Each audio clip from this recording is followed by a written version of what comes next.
World cup preview, কি players x factors সেগুলো নিয়ে আলোচনা চলছে এবং আজকের পর্বে আমরা অল স্পোর্ট এবিপিতে আলোচনা করব গ্রুপ জি নিয়ে, যেখানে বেলজিয়াম রয়েছে, রয়েছে ইজিপ্ট, রয়েছে ইরান এবং রয়েছে নিউজিল্যান্ড। চলুন দেখে আসি এই দলগুলোর কি প্লেয়ার্স কারা হতে পারে। প্রথমে বেলজিয়াম। এই দলটার গোল্ডেন এরাটা কি পার হয়ে গেছে নাকি নতুন একটা পুনর্জন্ম হচ্ছে, সেটাই কিন্তু এখন দেখার বিষয়। বেশ কয়েকটা বিশ্বকাপে বেলজিয়াম টুর্নামেন্ট ফেভারিটস হিসেবে এসেও তারা কিন্তু সেই আশানুরূপ পারফরমেন্সটা দিতে পারেনি। তবে বেলজিয়ামের যারা কি প্লেয়ার্স রয়েছেন তাদের শেষ বিশ্বকাপ হতে পারে এটি। কেভিন ডি ব্রুইনা তাদের মধ্যে একজন, তিনি ফিট হয়ে ফিরেছেন এবং কেভিন ডি ব্রুইনা এই দলটার নেতৃত্বে থাকবেন সেটা কিন্তু বলা যায়। রোমেলু লুকাকু তিনিও এখনো দলটার মধ্যে রয়েছেন, সো এক্সপিরিয়েন্স এই দলটার অনেক রয়েছে। তাদের মিডফিল্ডটা বেশ শক্ত সমর্থক, কেডিবির কথা বলেছি, তার পাশাপাশি ওনানা রয়েছেন, পাশাপাশি টেলেমেন্স রয়েছেন। এই মিডফিল্ডটা আবারও প্রতিপক্ষকে বেশ বেগ দিতে পারে এবারের বিশ্বকাপে। তবে আমি যাকে বেলজিয়ামের এই দলটার কি প্লেয়ার হিসেবে ধরতে চাইছি তার নাম হচ্ছে জেরেমি ডোকু। ম্যানচেস্টার সিটির হয়ে বেশ কয়েক মৌসুম ধরে খেলছেন এবং লেফট উইংয়ে খেলা এই ফুটবলার তিনি এবারের বিশ্বকাপের ফাস্টেস্ট ফুটবলারদের মধ্যে একজন। তার যেমন গতি রয়েছে তেমন ড্রিবলিং রয়েছে এবং জেরেমি ডোকু এই মৌসুমে ম্যান সিটি যে সেকেন্ড হয়েছে তার পেছনে খুব বড় একটা অবদান ডেফিনেটলি রেখেছেন। 7টা গোল 8টা অ্যাসিস্ট দিয়েছেন সব মিলিয়ে ইন অল কম্পিটিশনস। এবং মাত্র 23 বছর বয়সে জেরেমি ডোকুর এটাই হতে চলেছে প্রথম বিশ্বকাপ। 2022-এর ওয়ার্ল্ড কাপে তিনি স্কোয়াডে ছিলেন না এবং 2024-এর ইউরোতেও তিনি কয়েকটা ম্যাচের সুযোগ পেয়ে খানিকটা ঝলক দেখিয়েছিলেন। তবে তার ফুল ফ্লেজেড পারফরমেন্সটা হয়তো এই বিশ্বকাপে আমরা দেখতে পারবো। Watch out for Jeremy ডোকু। Egypt টানা কয়েকবার তারা বিশ্বকাপে পারফর্ম করছে, অংশগ্রহণ করছে এবং এই বিশ্বকাপে ইজিপ্ট আবারও পারফর্ম করছে। মোহাম্মদ সালাহ তাদের ক্যাপ্টেন, তাদের মায়েস্ট্রো, তাদের মেইন ম্যান, লিভারপুল ছেড়ে যাচ্ছেন এই সিজনের শেষে। খুবই ইমোশনাল একটা এন্ডিং হয়েছে মোহাম্মদ সালাহর। তবে 33 বছর বয়সেই তিনি যা রেকর্ড করে ফেলেছেন লিভারপুলের জন্য সেটা এক কথায় অসাধারণ। তিনি ইজিপ্টের জন্য হাইয়েস্ট গোল স্কোরারই রয়েছেন, 67টা গোল তার রয়েছে। All time highest goal scorer হিসেবেই তিনি ইজিপ্ট দলটাকে লিড করবেন এবারের ওয়ার্ল্ড কাপে।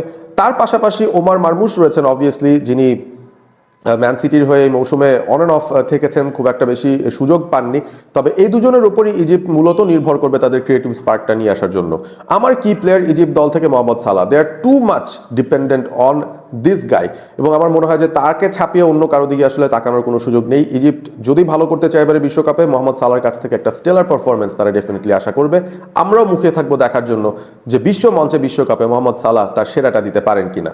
ইরান একটা টার্মোয়েলের উপর দিয়ে যাচ্ছে, যুদ্ধ লেগে গিয়েছিল ইউএস এর সঙ্গে এবং সেটা নিয়ে যেই টালমাটাল অবস্থা পুরো বিশ্বেই এখন রাজনৈতিক যে অবস্থা, তার পরিপ্রেক্ষিতে ইরান যে বিশ্বকাপটা খেলছে সেটাই একটা বিরাট বড় ব্যাপার। ইরানের রিসেন্টলি তাদের যে ওয়ার্ল্ড কাপ ক্যাম্পটা রয়েছে সেটা ইউএসএ থেকে সরিয়ে কানাডায় নিয়ে যাওয়া হয়েছে এবং ইরানের এই দলটার আসলে ওভারঅল ওই যুদ্ধ বিধ্বস্ত অবস্থা থেকে তারা কিভাবে আসলে মাঠে পারফর্ম করবে সেটাই কিন্তু আমরা দেখতে চাই। মেহেদি তারেমি এখনো পর্যন্ত তাদের বড় তারকা এবং সেই সাথে আলী রেজা জাহান বাক্স রয়েছেন, যিনি এই দলটার মূল তারকাদের মধ্যে একজন হবে। আমার কি প্লেয়ার হবে ইরানের জন্য আলী রেজা জাহান বাক্স, একটা অল আউট প্রপার প্রেসিং একজন মিডফিল্ডার এবং উইং পজিশনেও তিনি খেলতে পারেন খুব ভালোভাবেই। 32 বছর বয়স হয়ে যাওয়ার পরও তার পেসটা কিন্তু তিনি বেশ ভালোভাবেই কাজে লাগান। বেলজিয়ান প্রো লিগে এই মুহূর্তে খেলছেন, তার আগে তিনি ব্রাইটনের হয়ে খেলেছিলেন। তবে আলী রেজা জাহান বাক্স তার যে ক্রিয়েটিভিটি রয়েছে সেটা অবশ্যই দেখানোর চেষ্টা করবেন, বল সাপ্লাই দেওয়ার চেষ্টা করবেন, নিজে গোল দেওয়ার চেষ্টা করবেন। ইরান যদি সাফল্য পেতে চায় এবারে ওয়ার্ল্ড কাপে আমার মনে হয় যে তার উপর অনেকটা বেশি তারা ডিপেন্ড করবে। নিউজিল্যান্ড আবারও ওয়ার্ল্ড কাপে জায়গা পেয়ে গেছে এবং সাধারণত তারা জায়গা পায় কারণ হচ্ছে একটা কম্পারেটিভলি ইজি কোয়ালিফিকেশন প্রসেসের থ্রুতে তারা ওই কোটায় চলে আসতে পারে। বাট নিউজিল্যান্ডের একমাত্র বিশাল বড় তারকা যিনি রয়েছেন এই ক্রিস উড, যিনি নটিংহাম ফরেস্টের স্ট্রাইকার, গত মৌসুমটা খুব ভালো গিয়েছিল, তার এই মৌসুমটা কম্পারেটিভলি খুব একটা ভালো হয়নি। মাত্র 5টা গোল তিনি দিয়েছেন সব কম্পিটিশনস মিলিয়ে। 34 বছর বয়সে এই স্ট্রাইকার 45টা গোল দিয়ে নিউজিল্যান্ডের all time top goal scorer এবং ক্রিস উডের কাছ থেকে নিউজিল্যান্ড অনেক কিছুই এক্সপেক্ট করবে। বাট অবভিয়াসলি তাদের যে অন্যান্য জায়গার ডেফিসিয়েন্সি রয়েছে, তাদের মিডফিল্ড, তাদের ডিফেন্স, সেই জায়গার ডেফিসিয়েন্সির কারণে খুব বেশি দূর যাওয়ার সম্ভাবনা আমি দেখি না। বাট ডেফিনেটলি নিউজিল্যান্ডের তারকা যদি থাকেন একজন যিনি এবারে বিশ্বকাপ আলোকিত করবেন, তার নামটা হচ্ছে ক্রিস উড। গ্রুপ জি থেকে তাহলে কারা যাচ্ছে পরবর্তী রাউন্ডে, কাদের পজিশন কেমন হতে পারে সেটা নিয়ে যদি আলোচনা করি, সেখানে আমার টপ চয়েস হচ্ছে বেলজিয়াম। আমার মনে হয় তাদের ওভারঅল স্কোয়াড ডেপথ যা রয়েছে সেটা তাদের জন্য যথেষ্ট পরের রাউন্ডে যাওয়ার জন্য এবং গ্রুপটাকে টপ করার জন্য। বেলজিয়ামের পর দ্বিতীয় স্থানে আমি ইজিপ্টকে রাখছি। সালার সেই লাস্ট ওয়ার্ল্ড কাপটাকে তিনি সেভাবেই রাঙিয়ে দিতে চাইবেন নিশ্চয়ই ইজিপ্টের জার্সিতে এবং এবং 3 নম্বরে রাখছি আমি ইরানকে। যদিও তারা অবভিয়াসলি যুদ্ধবিধ্বস্ত একটা অবস্থার মধ্যে রয়েছে, তারপর আমার মনে হয় যে ইরান তারা তাদের সর্বোচ্চটা দিয়ে খেললে এই গ্রুপ থেকে অন্তত তৃতীয় হওয়ার সম্ভাবনাটা তাদের রয়েছে। এবং সবশেষে নিউজিল্যান্ড।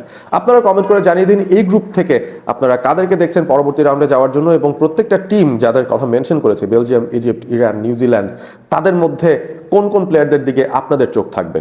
এবং চোখ রাখতে হবে অল স্পোর্ট এবিপিতেও। সাবস্ক্রাইব করবেন চ্যানেলটি। ভালো থাকবেন সবাই।